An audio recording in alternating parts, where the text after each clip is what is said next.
Chapter 39. The Rat's Report. Sorrel enjoyed Guinevere's breakfast so much that she ate almost half of it all by herself. Ben didn't mind. He wasn't very hungry anyway. All the excitement of the last few days and the thought of what still lay ahead had taken away his appetite. He never felt hungry when he was excited.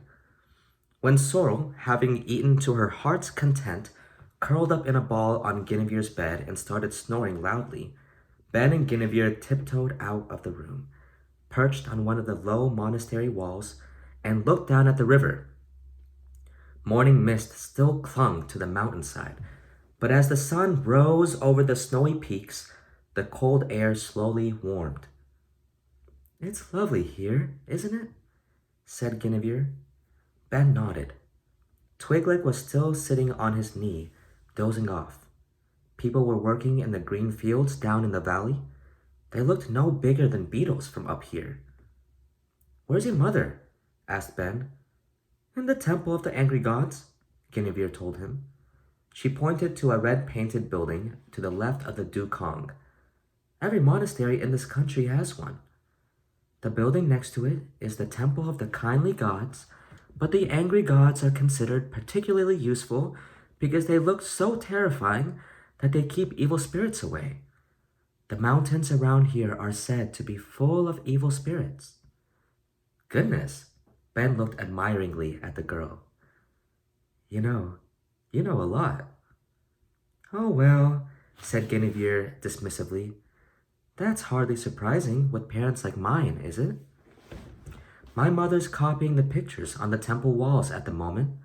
When we're back home, she sews them to rich people and gets them to give money to have the pictures restored.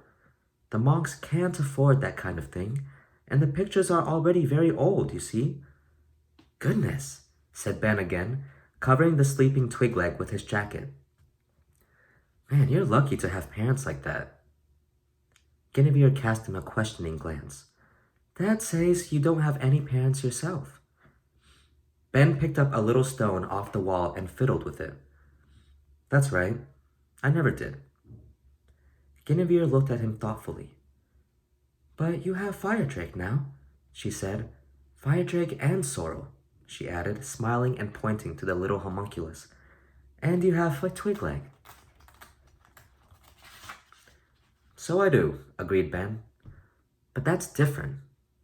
Suddenly he narrowed his eyes and looked westward to where the river disappeared into the mountains. "Hey, I think Lola's coming back. There, see?" He threw the stone over the wall and leaned forward. "Lola?" asked Guinevere. "Is that the rat you were talking about?" Ben nodded. A faint humming could be heard. It grew louder and louder until the little plane landed in expert style on the wall beside them. Lola Greytail opened the cockpit and got out. "Nothing," she announced, clambering up on one of the wings and making her way down to the top of the wall. "Nothing. Absolutely no sign of anything. All clear, I'd say." Twigleg woke up, rubbed his eyes, and looked at the rat, confused. "Oh, it's you, Lola," he muttered drowsily. "That's right, humble cuss," replied the rat and turned to Guinevere. "And who, may I ask, is this?" "This is Guinevere," said Ben, introducing her. "She's the daughter of the professor who almost stepped on your plane, and she thinks she saw Nettlebrand." "I know I saw him," said Guinevere. "I'm a squillion% certain I did. Certain as can be." "Could be." Lola Greytail opened a flap under the wing of her plane and took out a miniature lunchbox. "But the creatures disappeared now anyway. I flew upstream and downstream, keeping so low over the river, the fish thought I was a midge, and water kept splashing into the cockpit. But I didn't see any sign of a golden dragon with a dwarf. Not a thing, not a single golden dragon scale." "Well, that's good," said Ben, sighing with relief. "I really thought we had him after us again. Thanks, Lola." "You're welcome," replied the rat. "Glad to be of service." She crammed a few breadcrumbs into her mouth and stretched out on the wall. "Oh, I do like lazing about," she sighed, raising her pointed nose to the sun. "Good thing Uncle Gilbert can't see me. He'd really get his tail in a twist." Guinevere was silent. Frowning, she looked down at the river. All the same, I bet that monster's down there somewhere, lying in wait for us, she said. Oh, come off it, he's buried in the sand, said Ben. We know he is. You should have heard that dwarf. I'm sure he wasn't lying. Come on, he nudged her with his elbow. Tell me more about this temple. What temple? Muttered Guinevere without looking at him. The one your mother's looking at, replied Ben. The temple of the angry gods. The Gong Kong, murmured Guinevere. That's its Tibetan name. Okay, if you really want to know. When Barnabas Greenbloom came down the steps of the great prayer hall with Firedrake and the llama, he found Ben and his daughter sitting on the wall. Between them were Lola Greytail and Twiglet, both snoring. The children were so deep in conversation that they hadn't heard the others coming. I don't like to disturb you two, said Barnabas Greenbloom, coming up behind them. But Ben could try breaking the moonlight now. The llama has brought him one of the sacred stones. The monk opened his hands to reveal the white stone. It had a radiant glow, even in the daylight.